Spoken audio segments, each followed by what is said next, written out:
Bases dropped on a new edition of Soccer Down Here. It is a Tuesday. It's June 9th. Lots of things to get into today on this Tuesday. We'll talk United States Soccer Federation and the kerfluffle that they have created for themselves. We'll talk about the English Football League and votes and things that are happening as we speak. We'll get some updates out of Scotland. We'll get some updates out of Germany. We'll get some South American updates on restart dates and anything else you guys want to get into. You want to join the conversation, you can do it a multitude of different ways. You can tweet at us at Soccer Down Here. You can send us a message on Facebook at Soccer Down Here. You can send us an email, soccerdownhere@gmail.com. You can also watch on Twitch, twitch.tv/soccerdownhere. You can jump into the comments there. So wherever you want to get in, we'll be there. And we'll get into whatever you guys want to get into today. Since it's current, John, what do we have out of England at the moment with the lower divisions? Courtesy of our friends at BBC Sport, League One and League Two set to vote on whether or not to end their seasons after new regulations about how to end a campaign early were approved. League tables will be settled by a points per game format. Promotion and relegation both remain in place. Well, they're set to vote. They haven't voted, right? And yeah, they're going to vote now on whether or not to stop the season as is, but these are the new regulations that are in place after their first vote this morning. Okay. Those were, I thought, pretty much already agreed to, but okay. No surprises with any of this. Simon Stone of the BBC tweeted out that over the weekend, 4 clubs in League One, 4 clubs in League Two were already training. Those are the 4 who will be part of the playoffs. No one's expecting the vote to be anything other than League One and League Two seasons are over.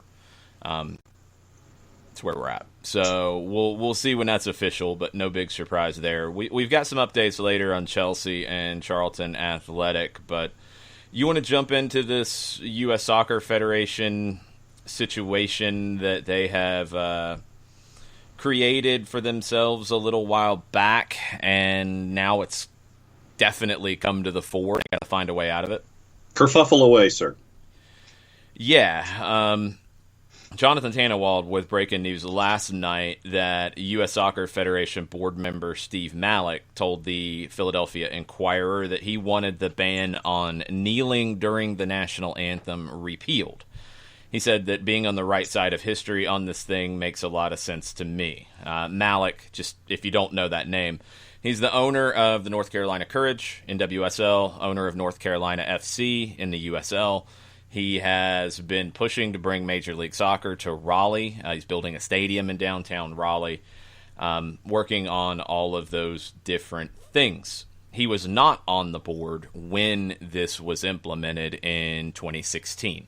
A couple things about it. So, very quick rehash of how this got started. Colin Kaepernick kneeling in NFL games. Megan Rapinoe decided to do that in solidarity as well. Same reasoning behind it about police violence and injustice, and the U.S. Soccer Federation had an issue with it. Now, I do think, and this is being lost in all this, I do think there could be a little bit of a difference between playing for an NFL team and representing the country for a national team. It's a little bit different conversation to me. It still shouldn't mean that this should be banned. This is something the Federation should be talking to their players about, not passing rules that, honestly, once you really get down to it, have no teeth. There was really nothing if the women's national team players had wanted to push this. There was nothing that could have been done to actually enforce it, because you can't pass rules like this with an organization that has a collective bargaining agreement. You can't just say, oh, this is how it is. And the men came out and said that, well, this didn't apply to us because it had nothing to do with our CBA, which takes you to the side that the women could have pushed this if they wanted to. They did not. They took the federation at their word. And Rapinoe was not called into matches for a while. Now, is it a definite that she was not called into matches because of this? No, I don't think it's a definite. She was called into matches while this was going on. One was at the Georgia Dome, for example, where the U.S. played the Netherlands in a match, and Rapinoe kneeled. She did not start the match. She kneeled in front of the bench ahead of or during the national anthem. This is a mess that was handled poorly and then was kind of just dropped. I think a lot of people, honestly, weren't even thinking about it anymore because it hadn't come up again. Now it has, and now there are lots of different elements to it that are going to have to be resolved. First off, the Federation has to operate differently, and look, this is not a surprise here. This was when Sunil Gulati was the president, Carlos Cordero was the vice president. The board has changed a pretty good bit between then and now. This was not the best way to handle it, obviously. This was adopted in February of 2017. There were 2 games in September of 2016 where Megan Rapinoe kneeled during the national anthem. At the time, this was the statement U.S. Soccer made, and this is all from Jonathan Tannenwald's great article at the Philadelphia Inquirer. At the time in that policy from U.S. Soccer, they said, as part of the privilege to represent your country, we have an expectation that our players and coaches will stand and honor our flag while the national anthem is played. That became a formal policy, and the formal policy was all persons representing a federation national team shall stand respectfully during the playing of national anthems at any event in which the federation is represented. There's a lot of different things that are different because it's a national team situation, and I do think that needs to be discussed. It's not important in the grand scheme of things, but for example, if the U.S. was playing in a World Cup, a game that they did not schedule of their own volition, a team that they were in a dispute with, kind of like the 1998 World Cup match between the U.S. men and Iran. What if a U.S. men's national team player had sat down during the Iranian national anthem? There is a little bit of a different situation here. Again, I think the Federation should be handling these things through conversation to make sure why they understand why somebody is doing this, how they wouldn't do it disrespectfully to another nation, which would be more of the problem than what Megan Rapinoe was doing. March 2017, the policy was ratified by U.S. Soccer's membership at the AGM. The AGM is players, youth state associations, pro league executives, all the different members of the federation. Sunil Gulati said that the board approved the rule unanimously, but there's never been a formal roll call vote in the board minutes that's ever showed up. This is the issue with this. Again, you can't pass something that isn't collectively bargained. Like that's the number one thing. If this had wanted to be pushed by players from either national team, the only people who were truly mandated by this policy were coaching staffs, training staffs, youth national team players, because they don't have CBAs. The men's national team, the women's national team have a collective bargaining agreement. This was not part of that agreement. They could have ignored it. Now, would that have created huge drama, huge controversy? Absolutely. That's, obviously. But, yeah, they could have. They didn't. Well, now it's come up that this is still there, and I think we all kind of forgot about it. And now there is a push to remove it. There's also a push to apologize for putting it in the first place. I think obviously it should be repealed. it just wasn't even put in correctly, let alone the idea of what it stands for. I do think there needs to be a conversation to make sure that this privilege, this right, isn't abused in situations that could make the Federation look bad. Not about the playing of its own anthem. That's a different conversation, but involving other anthems, which has nothing to do with the original protest. I understand that.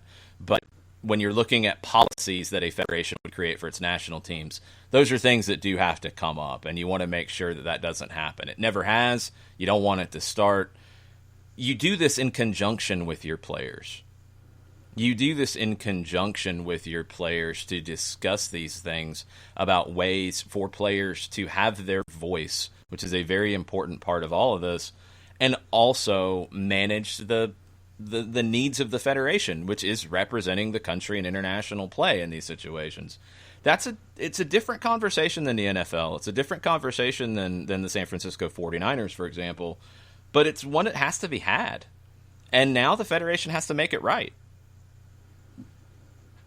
No question. And the discussion about repealing it came from Cindy Parlow-Cohn, and reading into the article from Jonathan Tannenwald, I mean, you're talking about a national entity and representing your country when we're talking about the men's national team, the women's national team for soccer, and you're talking about professional franchises who are licensed under a league structure. So it to me is a different discussion in what we're seeing, for what we saw from the National Football League versus what we're seeing with a national representation on a world stage. So yeah, that to me is absolutely 100% right on.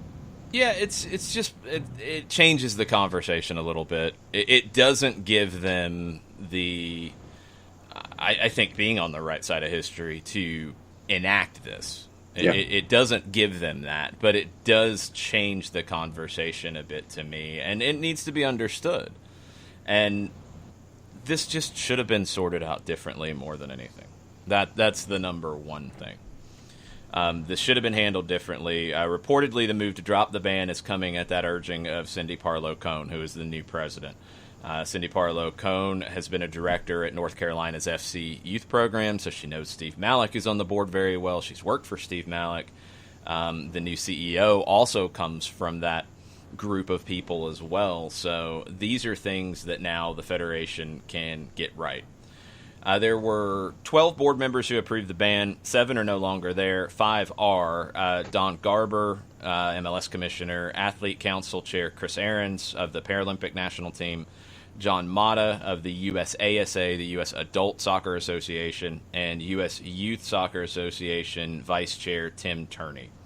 The Athletes Council yesterday called on U.S. Soccer to, quote, apologize and offer an admission of wrongdoing, and, quote, develop a plan with action items focused on anti-racism that will be shared publicly with its athletes, key stakeholders, and fans. They called on U.S. Soccer membership to, quote, join us in our quest to allow an athlete to peacefully protest, unquote, by ratifying the change at the next AGM.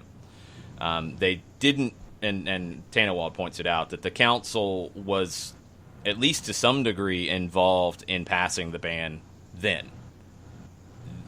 Things have changed. I think that's an obvious thing we shouldn't even have to say, but it has. Things have definitely changed at the moment, and things have to continue to do that. The U.S. Women's National Team Players Association issued a statement on their social media. They believe that the Federation should immediately repeal it, publish a statement that the policy was wrong, issue an apology to their black players and supporters. The Federation should lay out its plans on how it will now support the message and movement that it tried to silence 4 years ago. U.S. Soccer, until it does so according to the USWNTPA, the policy will continue to perpetuate misconceptions and fear, etc. This was the whole thing was a little strange in 2016 on the women's national team front, because I don't know if Megan Rapinoe was ever really given the best of opportunities and situations to explain why she was kneeling. She did a little bit. It never got too much deeper than that. I don't think there were other players who did. So it was 2 games that it happened, then the policy went in place. She was recovering from an injury, but she wasn't called back in for 6 months. She was recovering from an injury. That's a fact. People have said that she wasn't called back in strictly because of this. I don't know if you can necessarily prove that. And then everything moved on fine after that. And I think the policy was honestly forgotten about until their statement last week in light of everything that's going on, which was minimal. It was pretty minimal. And I'm not one to start judging people's statements. I think at times there's a little bit too much of that going on right now. But the call for actions to back that statement up are a very different conversation. And that's something that the Federation can do with handling this correctly. They can back up the statement that they made with getting rid of this and actually talking like they should have with the players in 2016. Talking with them about this and turning what was a stupid negative because it was handled poorly into a positive. Talk to the players about what they want to do on behalf of the Federation to enact the change that they want to enact. Get them involved in that process. Don't pass a policy that has no teeth to it and leave it at that. Actually engage the people who, if you go ask your average person about who represents U.S. soccer, you're going to get answers like Megan Rapinoe. You're going to get answers like Carly Lloyd. You're going to get answers like Christian Pulisic. Engage the players about how they want to be involved in creating the change that they want to see rather than doing something like this. I understand the Federation not wanting that to happen at a Federation event. Again, it's different. It's a national team. You're talking about a different conversation. But that shouldn't mean that you pass this policy completely without any discussion and restrict a player's right to speak and kneel, not speak without speaking. You can't do that. That's not going to work for anything representing the United States. But you do have to have the conversation about representing the national team because it's different than representing the San Francisco 49ers. It's different than representing an NFL team. I think there's a different level of responsibility that goes into it, but that's on both sides. That's not just from the players. That is from the Federation. That is from the Federation's people that are in charge. It's not theirs. It represents the country. And I think that's been an issue that U.S. Soccer has had for a long, long time. When you study their history, a lot of the people who have been involved in the politics of U.S. Soccer have felt ownership over it. It's not. And it can't be. It's a nonprofit. It governs the game in this country. It organizes the national teams. It's bigger than any individual. It's more important than that. And people have to not react to something like this out of whatever their personal feelings are, personal politics are, whatever. And you have to understand that this is a representation of the country, and something like this kind of policy is not going to fly. And when it's called out, you have to fix it, and you have to do it in the right way for the good of representing the country, because that's what a national team is supposed to be doing. That's what the Federation is supposed to be doing. It's bigger than an individual. It's bigger than an individual who was offended by it for whatever reason. This is not those people's organization. The U.S. Soccer Federation is to be there for the good of soccer in this country and to represent the country. And this is a bad representation. Bottom line, times change. And you hope that people change along with time as time changes when it comes to to being on the right side of history. And I think that a point that you have been making continuously in all of the talk that we've had over the last couple of weeks is that you have to listen. And when you're communicating effectively with other people, there's a difference between listening through someone and listening to someone. And I think that listening to someone right now more than ever on a bunch of different fronts is just as important as making sure that you do the right thing. Listening is a part of doing the right thing, and because then you get all of the viewpoints and all of the different ideas that you can bring together and come up with a plan, whatever we're talking about. But the bottom line is communication is important. Times change, and I think that you need to be, as an entity, you need to be as malleable as possible and understand change when it's coming and be on the right side of that change. Becca Rue, who's the executive director of the Women's National Team Players Association, issued a statement last night and said, the Federation's anthem policy does not now and has never applied to U.S. Women's National Team players. Should USSF fail to repeal this policy, the USWNTPA, in coordination with the USMNTPA, intends to continue to resist any efforts made by the Federation to require players to abide by the, quote, anthem policy, in that we never agreed to the proposed implementation of the rule as it applies to USWNT players. That is going back to repeat what I said earlier, and that you have a CBA, these kinds of things have to be part of a CBA. It's not, you can't just pass it and say it's there. The players could have pushed back on it before. They have not. They could have if they wanted to, and this issue would have came up then. It didn't. Comes up now. I think, yeah, you got to listen. I think that's part of it. The Federation's got to listen to their players here, but you got to act more importantly. Listening is important. Listening is a step. Listening is what everybody should be doing all the time, especially right now, to learn things that they might not know or things that they might not have experience with. All those different elements. You have to listen to learn. But more importantly, you have to do. And this is something that the Federation has on their books that isn't valid, doesn't apply, creates controversy, creates friction. It does nothing. It does absolutely nothing. So get rid of it. It's not doing anything good. Get rid of it. But more importantly, don't just get rid of it. Talk to both players' associations about where do you want to go from here? What do you want to do working with us to do this in the right way? What are the steps we want to take? Is it PSAs? Is it going out and doing programming? Is it appearances? What is it that we can do to do this right together? That's the point. And that's where they have to get to. And I hope that they do. Cindy Parlow-Cone came in and inherited a whole lot of stuff. And again, she was on the board when this went through. It was a different time when this happened compared to now. It's a different conversation with the Federation than it was with the 49ers. Those things are going to get lost in the shuffle. They shouldn't. They will. But she inherited a lot of stuff, and a whole bunch of stuff has been added on top of it. You know, with the protests and Black Lives Matter and the George Floyd protests and everything going on with that, alongside a global pandemic, that's a lot for anybody to walk into an organization and try to manage. Now it's time to fix stuff. Now it's time to make it better.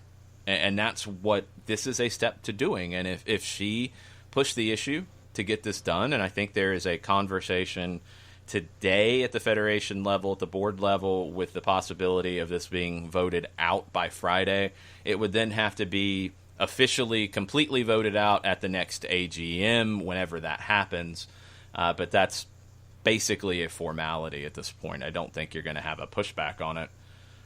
Okay, that is another step to making the Federation better. And I really am impressed with what Cindy Parlow-Cone is doing right now with managing all of this and kind of taking it step by step by step by step. They changed the legal argument that was insulting on the Women's National Team Player Association back and forth about equal pay. They still have work to do there. They need to get an agreement done rather than keep this thing in the courts. They should be able to get that done once they get through stuff like this. They have to get this done. They got the settlement with the U.S. Soccer Foundation. That was stupid and shouldn't have even forced the foundation to put a suit in the court system to protect themselves. And that's why they did. They felt like they had to. Obviously, because of the settlement that came forward from it, there was some merit in that. So now they're going to work together going forward. Good. there's a whole bunch of other stuff on that punch list for Cindy Parlow-Cone to knock out, but it feels like she's getting things done check by check by check by check. Take that, because there's a lot of work to do, and now there's even more work to do, and the Federation has to take the lead on a lot of these things.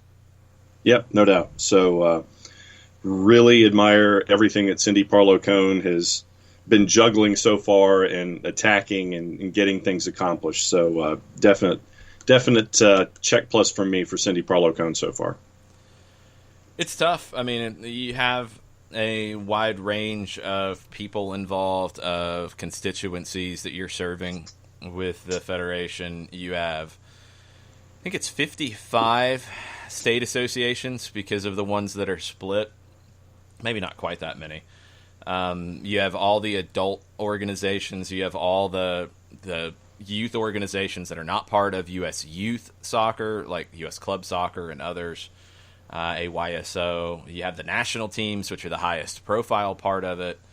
You have the professional leagues that you're not involved in the day-to-day, but you have a governance over to some degree.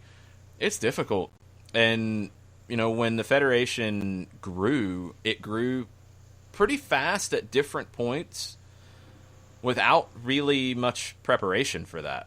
I mean, when you had professional soccer happen on a nationwide basis in 66, 67, as it was coming together, I mean, I think the Federation didn't even have a full-time employee at that time.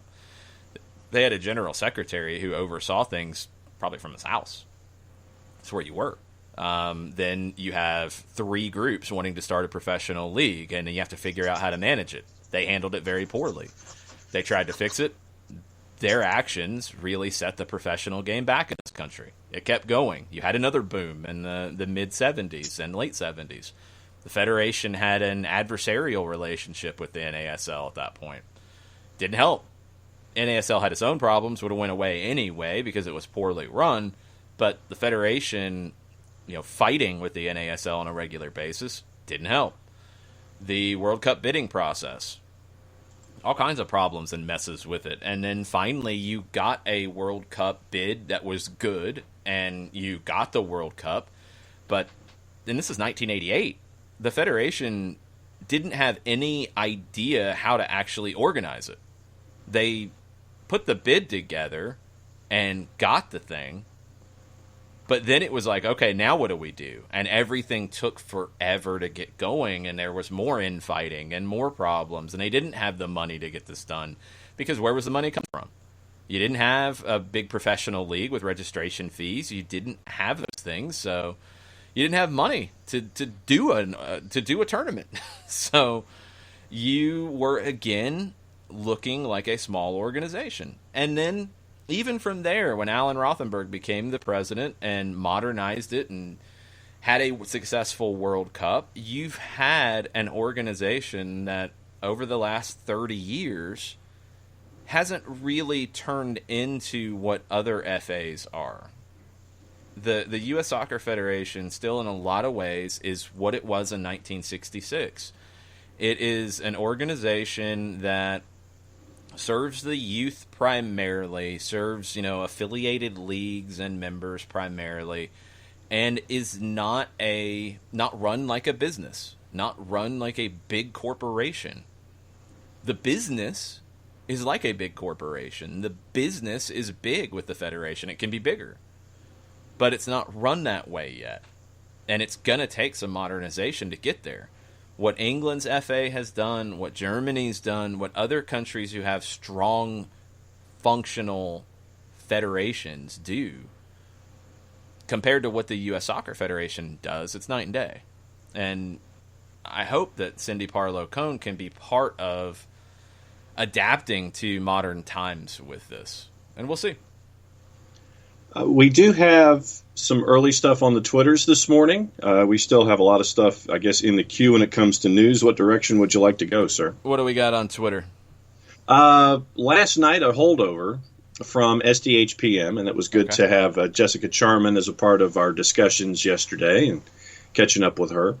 Katie Weaver wants to know if there's an MLS league plan where with me see if I can get my modifiers right. Is there an MLS league plan with whether teams are required to release serology or antibody results, or is it a team-by-team decision?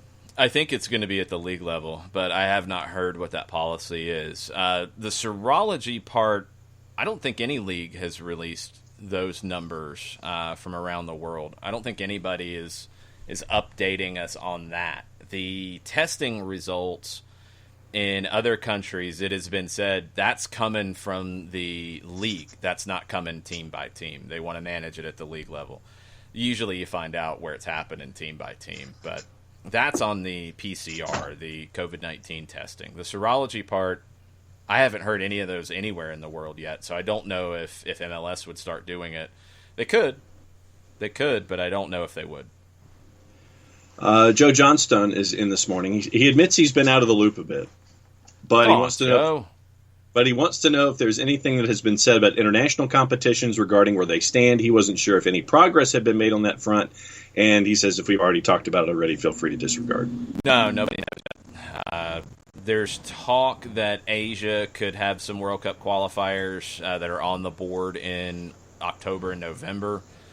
I'd be surprised if that happens. CONCACAF is talking, and it has not been ratified yet, but they're talking about changing the World Cup qualifying process from the Hex and then everybody else playing for a spot to play the fourth place team out of the Hex to 3 groups of 4. Group winners go to the World Cup, and then the best second place team plays that winner of everybody else. But in CONCACAF, that everybody else group, which has a lot of small countries, you have a lot of federations who might not be able to fund qualifying campaigns. So we don't know what that looks like yet. Beyond that, we don't know. South America, not sure. They have not made announcements yet about what happens in the fall. They might have to change their process because I don't know if they'll be able to do the double round robin that they typically do of 18 games, of all 10 teams in one group. Europe, haven't heard anything. Don't know. But it's going to be tough because you're going to shrink those windows because the club game will take precedence for the rest of this year for sure. And you're going to have to sacrifice these windows, or these windows are not going to be mandatory windows, and I don't think anybody's going to want a World Cup qualifier down to whatever players they can get in October. I think they're going to want some guarantees that those will be mandatory windows. I don't think that happens to 21, not just because of testing and leagues getting back, but because of travel. Travel is going to be another huge element with this, with different countries having different rules on international travel and what that looks like. So there's no way to know yet. I think once leagues pretty much across the board have their return plan, whether it's for this season or for the start of next season, then you can start to grid what the international windows look like. But it's too early for that now. I don't think we have any World Cup qualifiers in 2020. I don't think they start until 21, and that means that you're going to have fewer windows to work with, which means you're going to have to cut campaigns to be shorter because you're not going to be able to play longer qualifying competitions because you can't skip the Gold Cup, Euros, and Copa America next summer because those revenues are desperately needed by CONCACAF, UEFA, CONMEBOL, not just because they're missing revenues now, because those get shared with its members and the membership who needs it to do the World Cup qualifying campaigns. So you're going to have to play those next summer, so that's going to take some windows away from you too. The only good thing is you do get some extra windows because right now World Cup 2022 is scheduled for November, December in Qatar. That actually helps you a lot right now because you could have final World Cup qualifiers in the summer of 21, and you're probably going to need it. Or 22, sorry. And the last question early on in the queue, Darren Eels apparently is doing a virtual discussion tied to the city's Office of International Affairs, the City of Atlanta, on the 18th. And the discussion centers around Atlanta United and what they're doing on the global stage and building relationships with teams like Borussia Mönchengladbach and Flamengo. Marshall Voigt wanted to know what the details were on that potential partnership. I haven't heard anything about those. Where did this come from?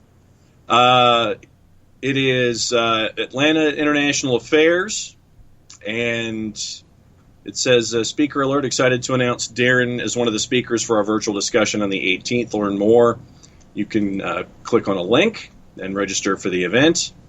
And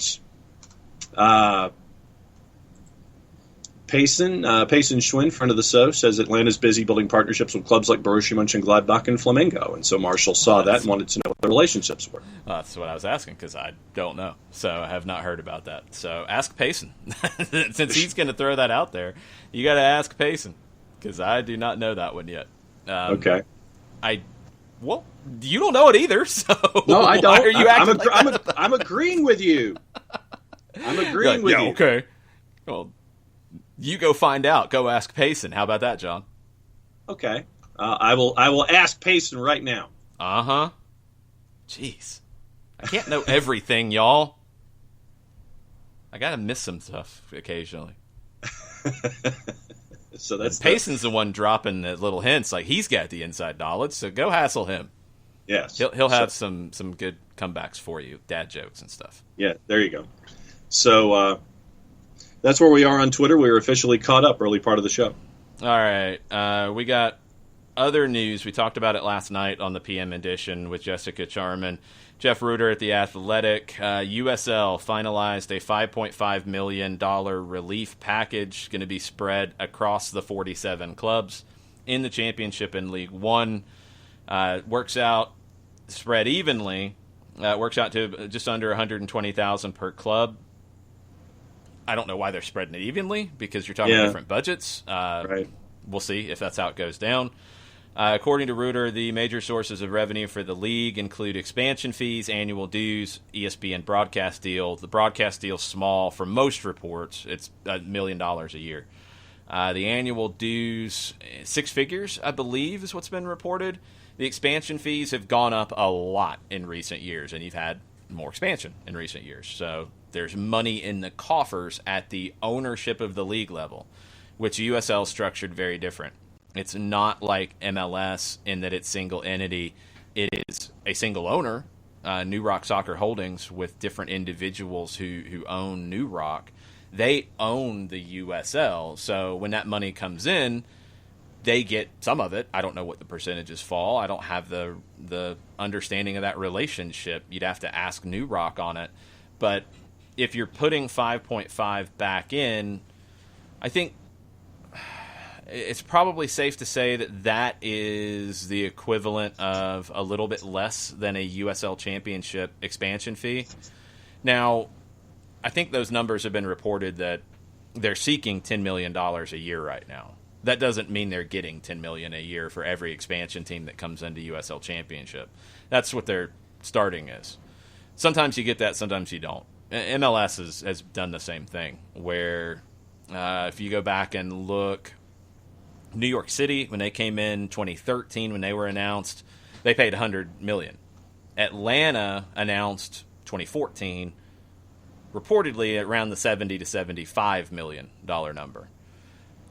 There is some variance in it, and 5.5 would be a little bit less than a USL Championship team is probably going for right now. So you've had multiple expansion teams. You got the money if you're USL and New Rock, you can put that in. Are you going to spread it evenly? I don't know. Are you going to spread it to second teams of MLS teams? I don't know. Maybe there's a difference there. The proposed salary cuts that I'm assuming Reuter's taken this from the last numbers that were floating around, would have saved clubs around $20,000. I'm guessing per club. It's a little vague in how that works. It's got to be per club. And I don't know if that's easy to quantify, because different clubs have different budgets, and they vary pretty widely in the championship, and then vary a lot championship to League One. So I don't know. Could this offset the potential for those pay cuts? It could. Could this allow for testing? It could. It definitely could. 120,000 per club could be probably less than the amount of testing necessary to get things done. To go alongside this, though, South Georgia Tormentas, one that I saw on my timeline, they're selling tickets for the season. Others will be selling tickets for the upcoming season. The championship is set to return July 11th. League One is July 18th, right? Yes. So you're planning to have games in markets, in stadiums, and I don't know if it's from day one, but you're planning on at least some kind of revenue in the gate. You are going to have that testing to go along with it. I do wonder if this is essentially set up to offset testing costs. Because when you start to look at the numbers and balance them out a little bit, this isn't all of the testing that'll be required, unless the pricing is very different here than it is in the UK. I don't know. And it's probably going to be very different location to location in the United States. But this is going to help, but this doesn't fix everything. It doesn't. And just like I said about MLS, I think it's a huge commitment and a huge investment to play the season, knowing the losses they're going to take. It's maybe even a bigger investment to do this in USL because even more of their revenue is tied to game day. But it does sound like maybe they're more hopeful that they'll have at least some fans in the stands soon. I don't know. Spain has announced that they are looking at the end of June having fans in the stands. Not sure how many, not sure what that looks like, not sure if that's going to get approved by the government. That's a conversation that's happening in Spain starting yesterday. We've heard the colleges say that they're going to have fans in the stands.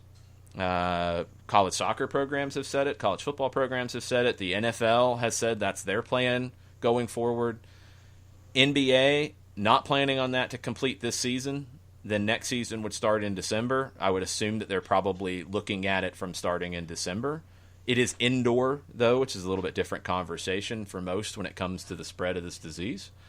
The NHL, I don't think they completely ruled it out for this restart for them, have they? That they wouldn't have fans in the stands? They haven't officially said we will not have fans in the stands? They have officially said we will. They haven't had an official stance, no. Okay. One way or the other. They've left the door cracked. Yes. I don't know. They haven't. They made their announcement, and they still haven't made any progress on when it's actually going to start. So that's not good. MLS has said they want to have as many games with some fans in the stands as possible. Is that going to be possible starting in August? Maybe. I don't know. Fans in the stands doesn't diminish the need for testing. I think the testing requirements are going to continue throughout this season and maybe into the future. But they're definitely going to continue throughout this season. And there's going to be these protocols in place, I would think, at least to some degree, for the entire MLS USL Championship, USL League One season. Even if there's fans in the stands. So this relief package is going to be helpful, but it might end up just offsetting additional expenses due to testing and protocol, and maybe not even do that in full. So it's a start. It helps. It's definitely going to help make this more likely to happen, and I'm assuming it's part of the reasoning for coming back to play, and we'll see how it all works out now. I do want to see what happens with the proposed salary cuts and what happens, because I think USL still has to get an agreement on paper with their Players Association, because they have never had a CBA, but they have been discussing everything going on. And looking at the number of teams and trying to compare it to the number of states who have already said that they're going to open up stands for fans and things like that. In Florida and Texas, in USL Championship and League One, you're looking at 7 teams in those 2 states that could be some of the first ones in line to have people sitting down to watch matches. Yeah, it's going to be different state to state. It's going to be different, I think, city to city too. There are going to be some situations where some teams will have more fans in the stands or a larger percentage. Some teams might not have fans in the stands. That's how a viral outbreak can go, and that's just part of this issue. Will they maybe create some situations where USL might help teams that can't have fans in the stands that lose that revenue more? Probably should. It would probably make a lot of sense. Turner Kirby, on the conversation we're having right now, still has more faith in Major League Baseball starting before National Hockey League. I don't know about that. I don't know. MLB is not helping itself at the moment with all their back and forth. They're basically reframing the owners are basically reframing the argument in different ways every time they submit a proposal, but they're not giving much in it. Neither side's going to benefit from this, but they also have a CBA that expires at the end of next season, so you're already basically negotiating the next CBA in this process, and it's ugly. And I don't think they're anywhere close right now. I would hope that the NHL is closer since they've at least announced a step, but maybe they just went out and announced a step that didn't really mean anything. I don't know. Well, I mean, remember when Gary Bettman just came out and had his Zoom call and basically said, everybody was thinking it was going to be this great announcement. And as it turned out, it's just like, well, yeah, we're not going to have a regular season. We're going to have the playoffs. We just don't know what that's going to look like yet. So, and now you've got hub cities and that kind of discussion. At least there's progress where the National Hockey League is concerned.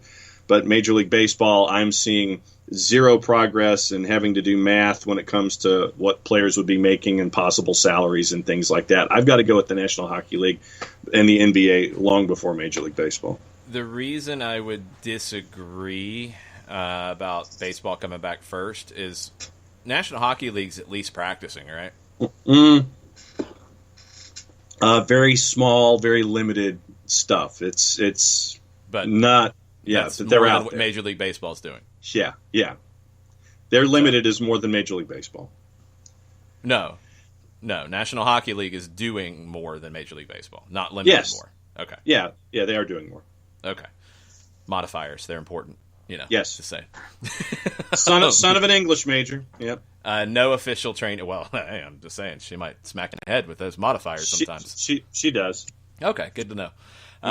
No training camps for the NHL until at least July 10th. I think it's going to take baseball time. I think if they come back and rush it, then the game's going to look even weirder. But look, I don't know. We'll see if they figure these things out. The business of sports is very complicated at the moment.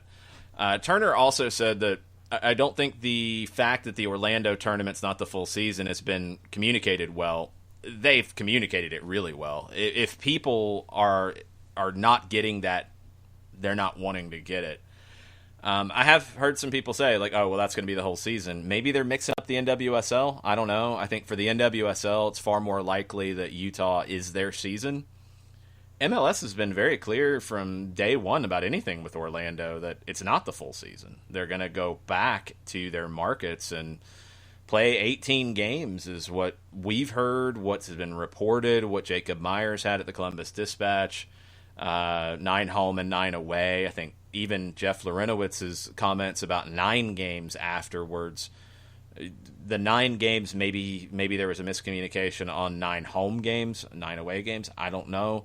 But even that was saying there were more games. So if people aren't getting it, they're not paying attention. I don't know what else the league can do.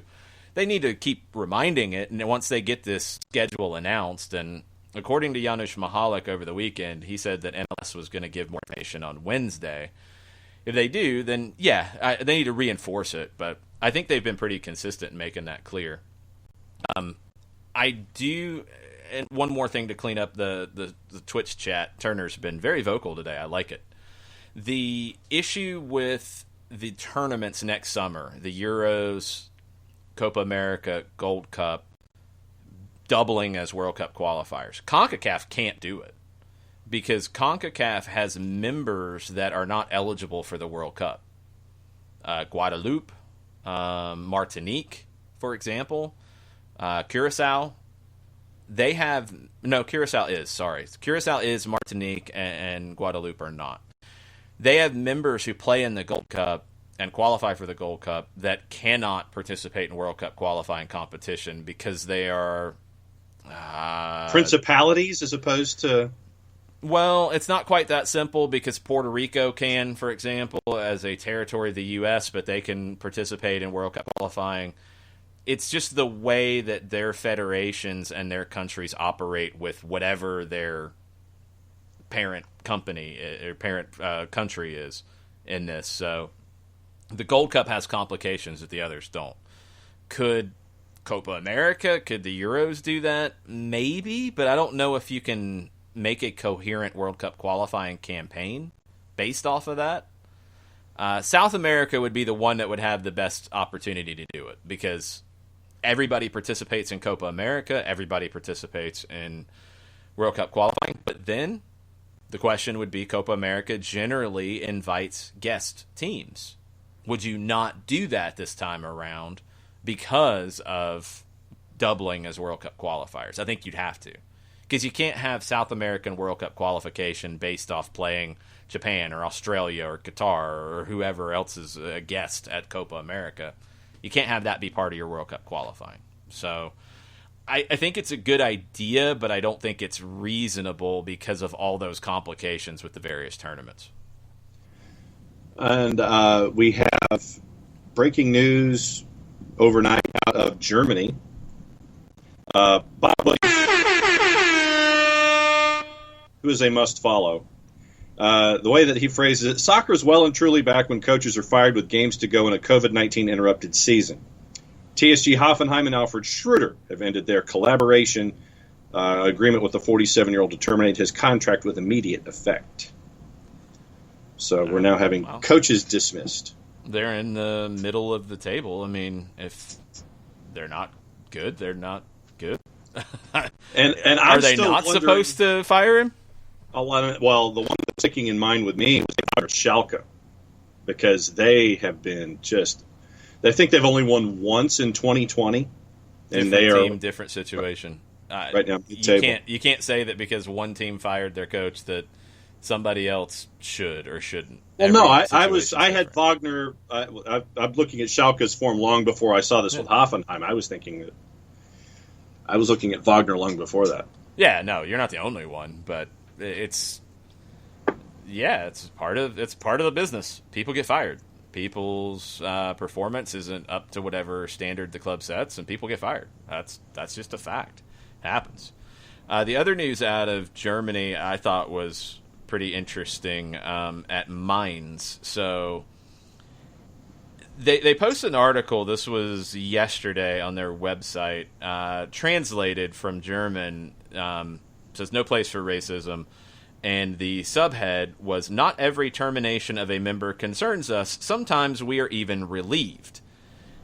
And you go and you read it, and they say that losing a club member actually worries us, sometimes not. Due to the current occasion and due to the unacceptable reason given for a termination received last week, we have decided to publish parts of this communication here. The member wrote and said they were canceling their membership, which, remember, German clubs are all membership-based. The member was canceling his membership because I have not been able to identify with this club for months. Now I get the impression that I'm at the Africa Cup instead of in the German Bundesliga. But if 9 dark-skinned players have appeared in the starting lineup for weeks and German talents are hardly given a chance, then this is no longer my club that I've become fond of over the years, translating it. The answer was very long, very strong from the club, and defended their young players who came up through the Mainz youth organization. These aren't players who just showed up and started representing the club. They said that these players feel the club because they said, for us, they are simply our boys from Mainz. And went very, very strong and clear in saying, why they really are happy that this person is no longer a member of the club. So I recommend going to check that out on Mainz's site. The translation comes through pretty well from German to English, so if you're not a German speaker, you'll be able to understand it. Mainz is not playing around with that at all. No. Good stuff. And yeah, it's an embarrassment that somebody would say that about their club. just that's where we are in some places in the world, in a lot of places in the world. Yeah. Later today in Germany, big game in the German Cup semifinals. Leverkusen is traveling to Saarbrücken. And if you've been watching the Bundesliga more intently than usual lately, you'll say, who is Saarbrücken? They're a fourth-tier club, and they're the first fourth-tier club to play in the semifinals. They'll be hosting Leverkusen in a 6,800 capacity stadium. Their main stadium is under construction. It will be on, which ESPN is it on? Is it on the Deuce potentially? I think it's or is the it ESPN Deuce and Plus? Nope, it's on ESPN. Good for ESPN. Okay. Nice. 2:30 on ESPN, Leverkusen and Saarbrücken. So they've got it set for a 2.5-hour window. It's a cup semifinal. It could go extra time, could go penalties. They're the first fourth-tier club to get to this point. I don't remember the last time we saw a fourth-tier club in the FA Cup or the Open Cup or any other cup get this deep in a competition. So 2:30 on ESPN in the German Cup semifinals. The other semifinals tomorrow, and I think it's on ESPN as well. We have gradual breaking news. We have League Two news out of England, but do you want me to thank somebody first before we go there? Well, no, you can't say any kind of breaking news, even if it's gradual breaking news, which I've never heard that terminology. You can't say that and then not give it, so hold on. Okay, all right. No, you can't do that. That's wrong. I guess that's for gradual breaking news? What is no, that's it. League Two clubs have formally voted to bring their season to a conclusion. League table will be settled by a points-per-game format, meaning Swindon, Crewe, and Plymouth go up, and Steve are set to go down. Clubs in League One are divided today to decide whether or not to bring their season to an end. In order for a campaign to be curtailed, 51% of sides in any given EFL division need to agree to it. Talks stalled after at least 6 clubs in the EFL said they wanted a continued decision, but League Two is officially calling it as of right now, waiting on League One. That's the most obvious breaking news we've ever heard. Yeah. They all pretty much said that already, but now it's official. They've made the official vote that does it. Yes. Except for the 4 teams that are going to be playing in the playoffs, because they are training and they're going to have to do all the testing to be eligible to play, and that's going to be expensive. We'll see how that works out. Yep. All right. Tell us about our good indicator, Steve Apolinski. AA-legal.com. Steve Apolinski, Apolinski Associates, trial attorneys, wrongful death and serious injury cases. You can catch up with them on a couple of ways. You go to the website, aa-legal.com. When you click on the website, pop-up window, 24/7, 365, live chat. You can ask your questions that way. You can give them a buzz at 404-377-9191. Give them an email at Steve, S-T-E-V-E, at aa-legal.com. Over 30 years of experience, over $40 million in judgments for wrongful death and serious injury cases in Georgia and Alabama. Recognizes Legal Elite by Georgia Trend Magazine for being one of the top 100 firms in this here state of Georgia. 404-377-9191. Get your free consultation. Steve, S-T-E-V-E, at aa-legal.com. Or go to the website, get your live chat 24/7, 365, unless there's 366 days in the year or leap year or something like that. aa-legal.com. Not bad. We got lots of other stuff popping off at the moment, so we will get caught up on that. Sports Business Journal Daily, Mark Burns, who's a must-follow if you're paying attention to the sports business world, and there's a lot to pay attention to right now. MLS gave Mark Burns a statement and said, while fostering an environment of diversity, equality, and inclusion, Major League Soccer stands by the ideals of freedom of speech and the right to peaceful protest that are hallmarks of the United States and Canada. If players or staff decide to stand, kneel, or otherwise exercise their right to peaceful protest during the playing of the national anthems before league games, we support them. So that statement has been given this morning from MLS to Mark Burns at the Sports Business Journal.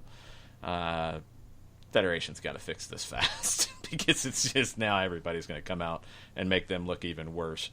Something we didn't talk about yesterday, the third division in Italy, Serie C. that has been voted to end the regular season. The top team from each of the division's 3 groups are getting promoted. One of those teams is Monza. Monza is owned by somebody that you might have heard of, Silvio Berlusconi, formerly owner of Milan. He is building a team that is trying to get back to Serie A quickly. And if Nick Alifi's listening, give us a little bit of a rundown on Monza. I don't think they've ever been in the first division. I don't know if they've ever been in the second division. But Berlusconi is saying that he's going to build a team that's ready to aim for the top of Serie B. Promotion will depend on a range of factors, some of which are unpredictable. However, some we know very well, and we will try to make the very most of that. Sold Milan in 2017, and Milan has been through all kinds of nonsense since then. He brought in his historic right-hand man, according to Yahoo Sports, Adriano Galliani, to help bring Monza to this point. They were 16 points clear in their group, so they were pretty good. Be curious to see how this goes. Very curious to see if he can take this team that has really no history or little history all the way up to the first division, and then what that does to change the power structure in Serie A. So keep an eye on Monza in Italy. They'll be in part of the second division next year. Yeah, and I always like to see the new faces and see how they work their way up the table and things like that. So hearing news like this, it warms my competitive heart to see stuff like this come down. Okay. I just like to see the new guy. I mean, that's just how it is. Warms your competitive heart. It warms the cockles of my competitive heart. Okay. All right. Hello. Morning. I don't know either, Tom. All right. Let's bounce around and get caught up on stuff. Scotland. The second division in Scotland. They're going to play a 27-game season instead of 36. They're going to start October 17th instead of August 1st, like the first division starting. They are hoping that they'll have fans in the stands later this year or by early 21. Queen of the South chairman Billy Hewitson has said that he doesn't know if his club's going to be able to pay the £3,000 to £5,000 per week for testing players and officials to play behind closed doors. However, each club is going to get £50,000 from the flanks we talked about last week, James Anderson. The compromise to making all this happen, because at one point the championship in Scotland was talking about an 18-game season. They're going to get 9 more games, so they're going to play everybody in the division 3 times. I think in the past they've done it 4 times. But they're going to start later, so they don't think they can fit that in. But they were going to do it twice under the original plan. Now this $50,000 is going to help them play 3 times. Now, that creates some weird situations. People are like, well, we want Hearts to come play us twice because then we get the away fans from Hearts, which is going to be the biggest club in the championship. Hearts is like, we can't wait to play games in January. We need to play more games. We don't want to be without a league to play in. So they've come up with this plan. It's pretty much put the reconstruction talk to the side, that alternative reconstruction talk that was going to include second teams from Rangers and Celtic going into the third division. That's been put to the side. They're going to play a shorter season than usual, but not as short as they were talking about. And that cash injection from James Anderson is going to help them out in this process. Denmark is looking at bringing fans back to the stands.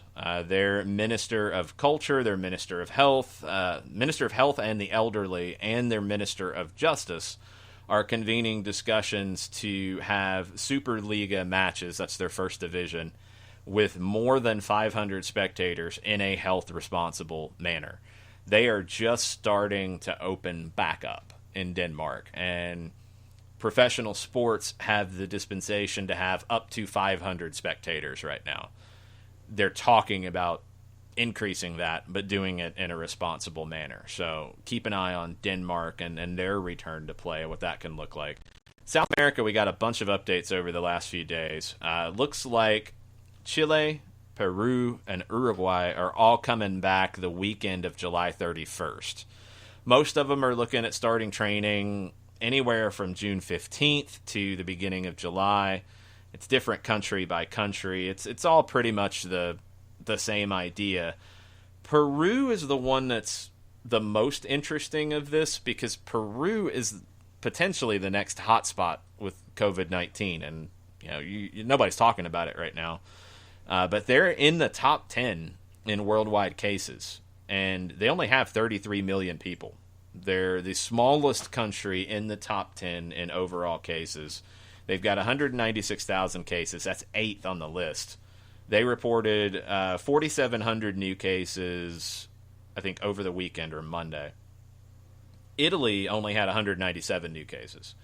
Peru will probably go ahead of Italy in overall cases sometime next week, even though it's half the size. That's a little concerning. We'll see, because Peru's going to have the same protocols that everybody else is. Players will be tested before coming back to contact practice. Guidelines of the protocol, I'd assume it's based off what the Bundesliga and La Liga are doing. First individual training, small group. Then after 2 weeks, the whole team comes back to train. They're looking at starting training June 22nd. And the other thing that Peru's going to do that's a little different is they're going to finish the Apertura, which was 6 weeks in. They're going to finish it all in Lima. So kind of a bubble type of scenario. And I'd assume the reason they're doing that is because of the outbreak that the country's facing, which is one of the worst when you look at, percentages. And Brazil is the one in South America that's maybe the most concerning because of sheer volume, but Peru is one you got to look at as well. Uruguay is one that really hasn't had a ton of issues with it, and they're looking at starting training June 15th. Next week, they're going to do the testing of players, technical staff, close friends, they say. They would start training on the 15th, games on August 1st. This is coming from Edgardo Barbosa, who is the chief doctor, medical officer of the Uruguayan FA. He said that, compared specifically, because this was from Teise in Argentina, comparing Uruguay and Argentina, who doesn't have a concrete plan for returning, he said each country has a different situation. Each one depends on the approval of public health. That approval in Uruguay is given. That's why they are going to do swabs and go back to training. First health, then soccer. So that's 3 more countries in South America. I think Brazil has at least created a very tentative plan to start in the Rio area, which I don't know region to region in Brazil where things are with the outbreak, but they're at least looking at part of the country returning in Brazil. We'll see if that continues as numbers continue to jump there. But Uruguay, Peru, Chile, along with Ecuador, who we've heard from, along with Paraguay that we've heard from, are getting at least the plans in motion to come back by the end of July, mid-July, beginning of August. When it comes to South American soccer, and it's because I haven't added it to my portfolio of leagues and countries to watch, when it comes to watching these particular countries, who should I, if I'm a casual person and want to go in and dive in and watch, what countries should I watch, and are there particular teams to keep an eye on? I guess this is like the greatest hits question when it comes to these countries. Well, I mean, a big part of it is going to be how you can watch it. And that's one of the complicated things. So Brazil, it's hard to watch. You're going to have to find streams because there's not an American partner for the Brazilian league or the state leagues. Colombia is on Fanatis. Argentina is on Fanatis. Uruguay through Goal TV is on Fanatis. Chile was on Fanatis, but I'm not sure if they still are. Paraguay is not available in the U.S. Unless you have a stream or a connection. They don't have an American TV partner. I don't think Peru or Ecuador or Bolivia or Venezuela do either.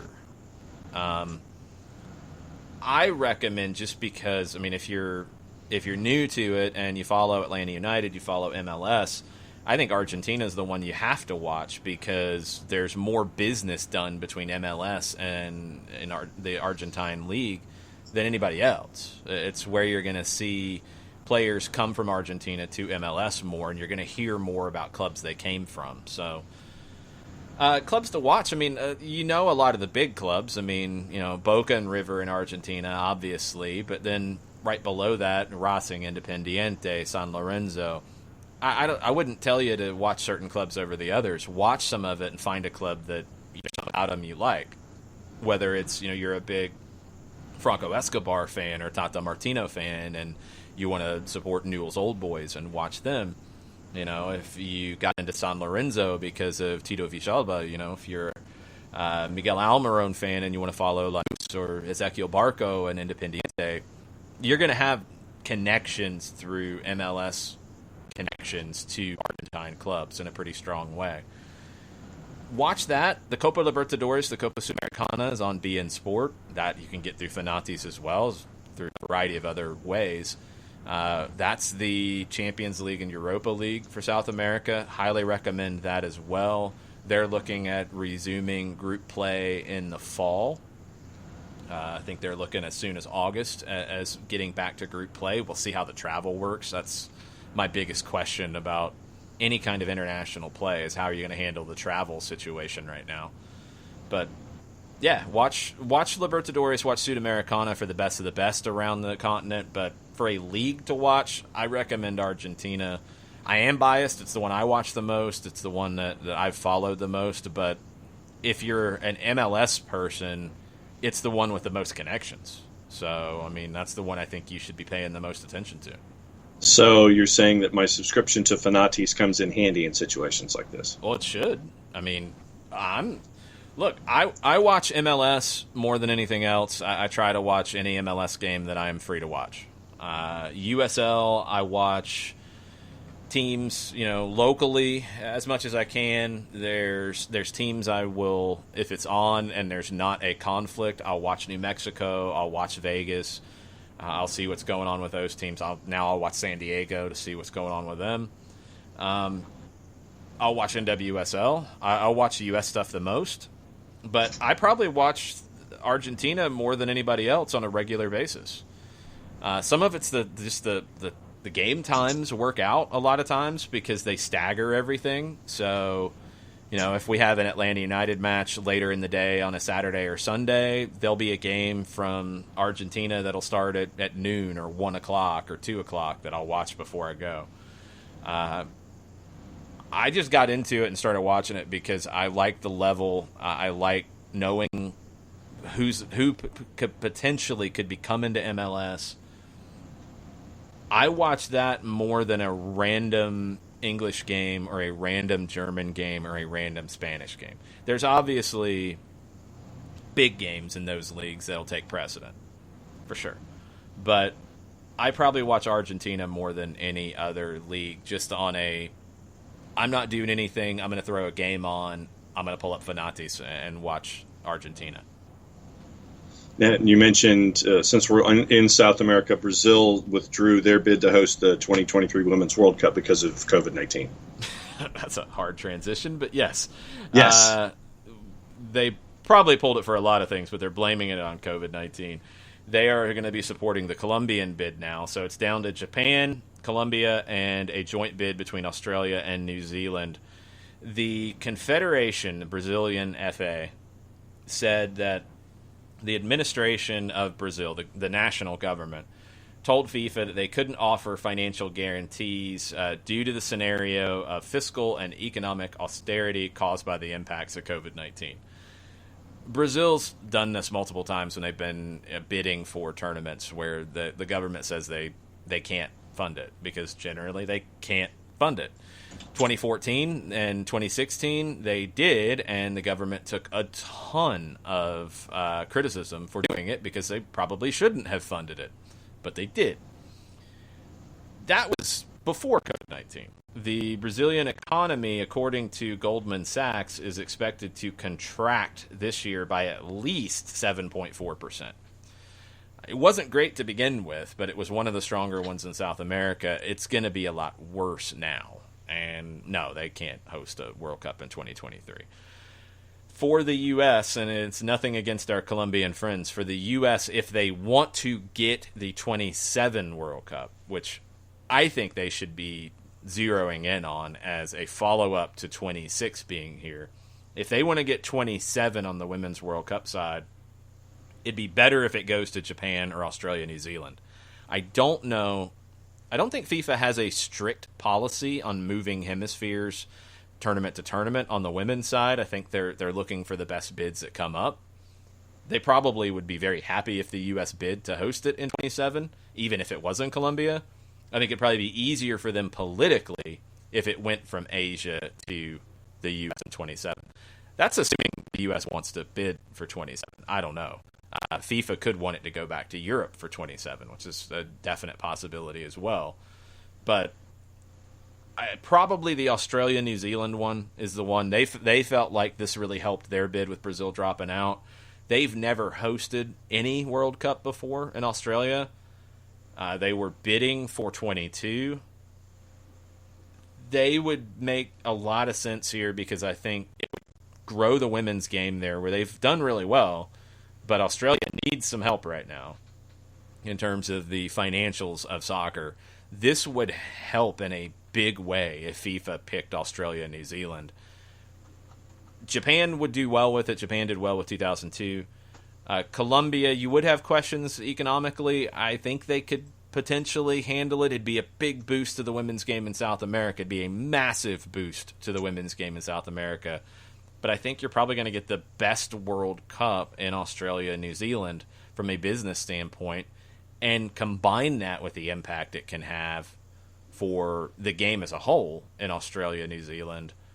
That's probably going to be the pick. And now, that's without seeing the bid documents. That's without seeing what promises are being made, et cetera, et cetera. But I think Australia and New Zealand is the one that is the most appealing of the three right now for FIFA. And that vote will be later this year via teleconference. I think could even be later in the next month or so via teleconference. Well, and I mean, just if you think about first-time appearances for tournaments, regardless of what sport we're talking about, and what it means to the growth.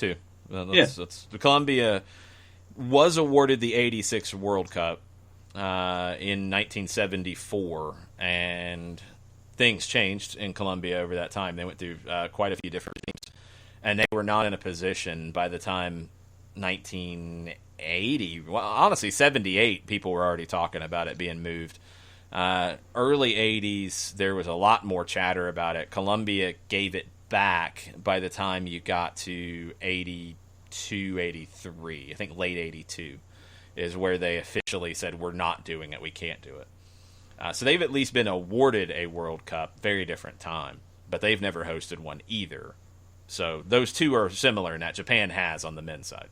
Right, but just in the idea of what it can mean for a nation to host a tournament, regardless of sport. But obviously, since we're talking about a World Cup situation, what it can mean to the growth of the sport in that particular country, reinforcing the growth that you've had in this particular nation and the particular region when it comes to the sport in of itself. I'd once again love to see where it goes, but I know what it can mean to these countries when you get to host something for the first time.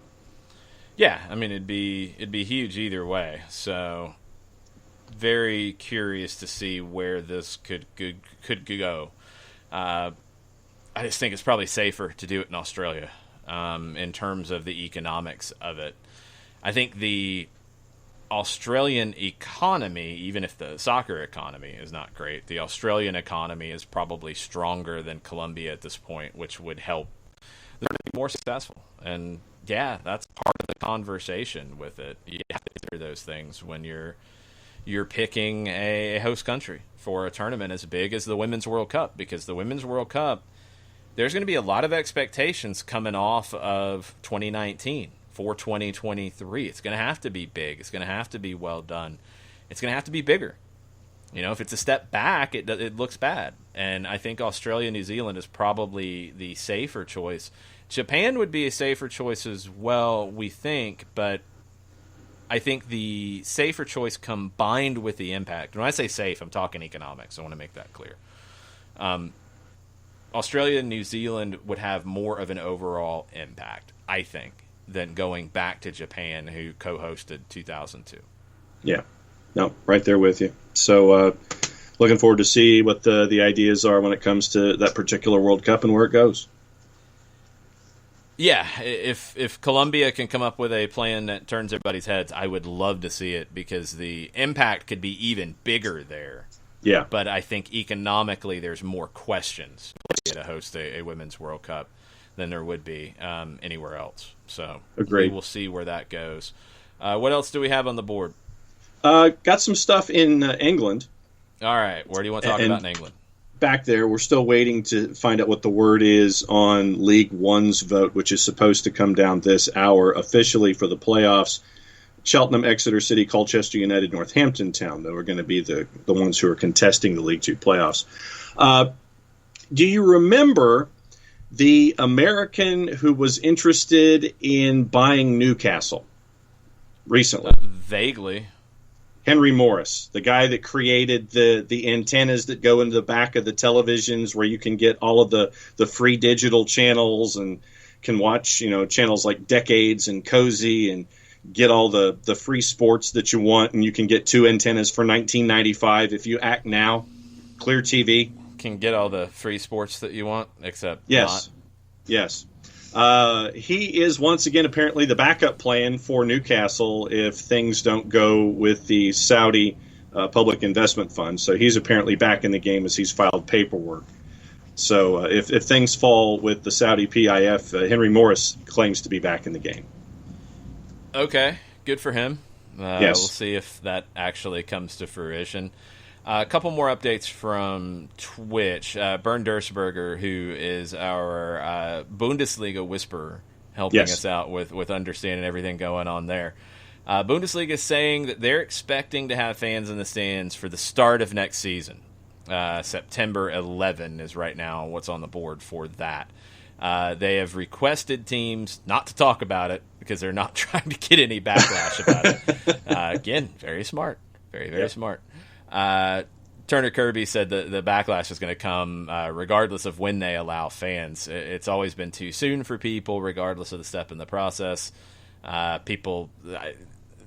Turner said people were saying it was too soon when Atlanta announced individual training. Yeah, that people are silly at times. If you're doing things safely, it's not too soon. And I feel like when we talk about everything with COVID-19, you just have to make it very clear that you have to have these protocols in place. You have to do these things right. And there's a very different conversation between what's safe for the players and what's safe for fans to be involved with.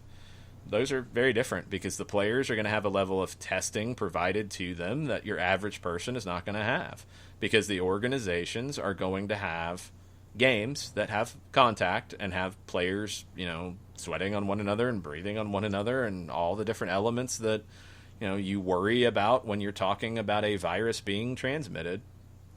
They're going to have that. So they have the testing to back that up. Fans coming in the building are not necessarily going to have that, and I don't think there's a way to mandate that. So it's just a different world, and they're not the same. They're not the same at all. And just like we've talked about on the high school side and the college side, colleges could have the resources to provide that level of testing, and we're seeing it in major college football so far.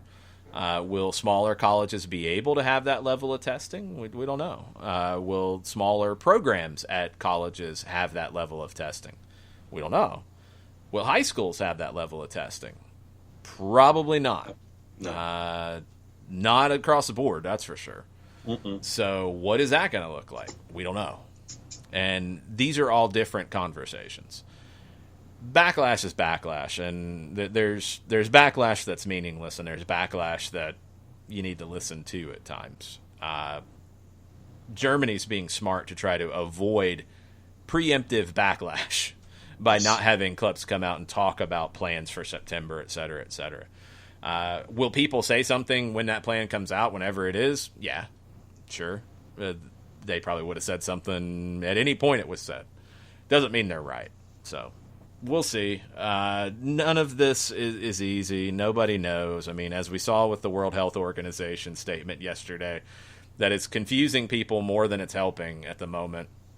And now scientists are all breaking it down and parsing words together and saying, well, the report versus the summary of the report are not the same thing, and asymptomatic is different than pre-symptomatic. And look, we don't know. We don't know. We're learning as we go. We do have to be careful. Just be careful and be smart. That's all we can do right now. But players playing under a level of testing, protocols in place to protect them, it's very different than fans coming in the stands, or you and I going out in public, or going to a concert, or going to an event, or whatever. It's a different conversation. And you have to separate them all. You have to separate them all, because the testing gives you a greater security of not spreading it because you're identifying it than people who are not being tested on that same regular basis. It's a different conversation. In the Prem, apparently, and this is according to our friends at the Daily Mail, so take it as you wish, Premier League clubs have started spying on each other.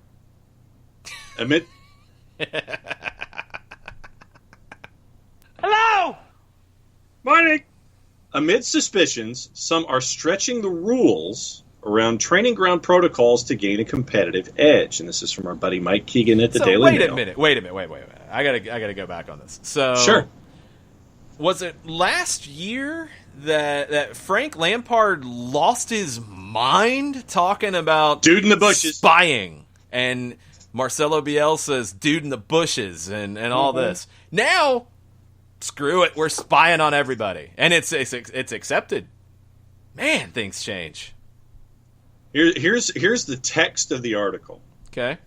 Sources have disclosed that paranoid officials at certain clubs are examining their rivals' social media accounts with a fine-tooth comb, looking for signs that protocols are being broken.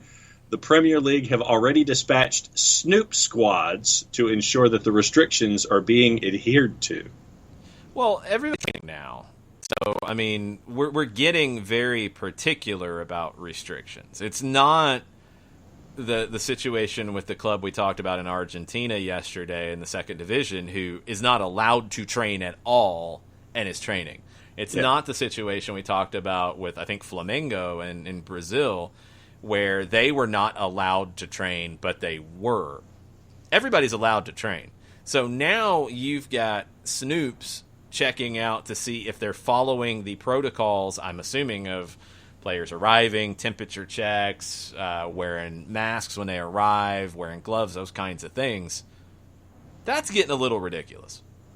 Some managers, a positive, worried that other teams are trying to pull a fast one, have instructed their staff to carry out rigorous checks on rivals' Twitter, Instagram, and Facebook accounts. It is understood on more than one occasion calls have been made to the league to highlight certain behavior and to ask if they are permitted, and if the answer is yes, the club then mirrors the actions of their rival.